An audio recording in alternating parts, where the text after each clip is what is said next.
Assalamualaikum warahmatullahi wabarakatuh. Perkenalkan, nama saya Asmawati Nur Hidayah, NIM 21401017 dari Fakultas Ilmu Sosial dan Ilmu Politik, Prodi Ilmu Administrasi Negara, Universitas Indonesia Timur. Saya akan menjelaskan tentang beriman kepada qada dan qadar. Rumusan masalah yang pertama yaitu pengertian beriman kepada qada dan qadar. Iman adalah keyakinan yang diyakini dalam hati, diucapkan dengan lisan, dan dilaksanakan dengan amal perbuatan. Kalau kita melihat qada menurut bahasa artinya ketetapan. Qada artinya ketetapan Allah Subhanahu wa taala kepada setiap makhluknya yang bersifat azali. Azali artinya ketetapan itu sudah ada sebelumnya keberadaan atau kelahiran makhluk. Sedangkan qadar artinya menurut bahasa berarti ukuran. Qada artinya terjadi penciptaan sesuai dengan ukuran atau timbangan yang telah ditetapkan sebelumnya. Qada dan qadar.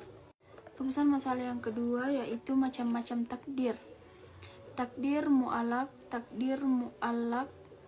adalah takdir Allah Subhanahu wa taala atas makhluknya yang memungkinkan dapat berubah karena usaha dan ikhtiar manusia. Allah berfirman, artinya sesungguhnya Allah tidak akan merubah nasib suatu kaum sehingga mereka itu mengubah nasibnya sendiri.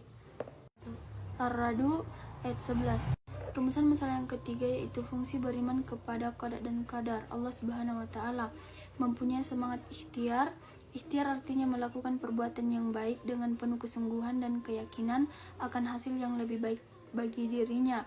Dengan pemahaman seperti itulah seorang murid akan bekerja keras agar bisa sukses. Pandangan akan hidup, hemat agar usahanya berkembang, dan sebagainya.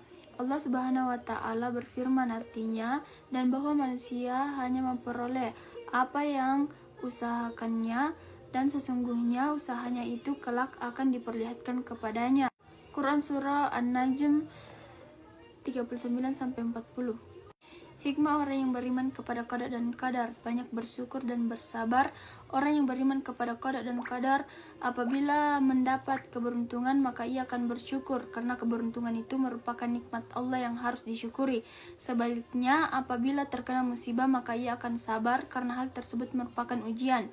Firman Allah artinya, dan apa saja nikmat yang ada pada kamu maka dari Allah datangnya, dan bila ditimpa oleh kemudaratan maka hanya kepadanya lah kamu meminta pertolongan. Quran Surah An-Nahl ayat 53. Adapun kesimpulan dari makalah saya yaitu beriman kepada qada dan qadar akan melahirkan sikap optimis, tidak mudah putus asa sebab yang menimpanya ia yakin sebagai ketentuan yang telah Allah takdirkan kepadanya, dan Allah akan memberikan yang terbaik kepada seorang muslim sesuai dengan sifatnya yang maha pengasih dan maha penyayang.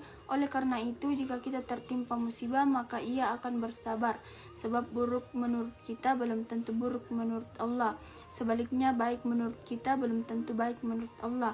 Karena dalam kaitan dengan takdir ini segoyanya lahir sikap sabar dan tawakal yang dibuktikan dengan terus-menerus berusaha sesuai dengan kemampuan untuk mencari takdir yang terbaik dari Allah.